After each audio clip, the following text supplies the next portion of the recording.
How to redeem One4all Gift Card.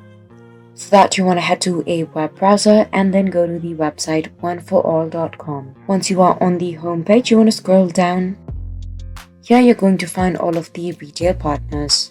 All the shops with a red pointer on its top right corner are the shops where you can redeem your gift card.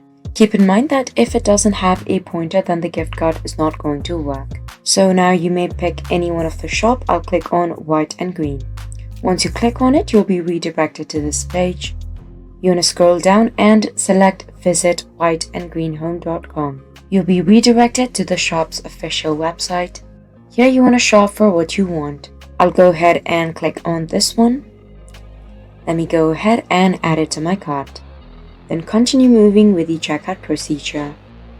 First, you have to type in your email address, where you'd want your product to be delivered, then select your shipping method, and finally comes the payment. Once all of this is done, you want to come to the right side of the tab.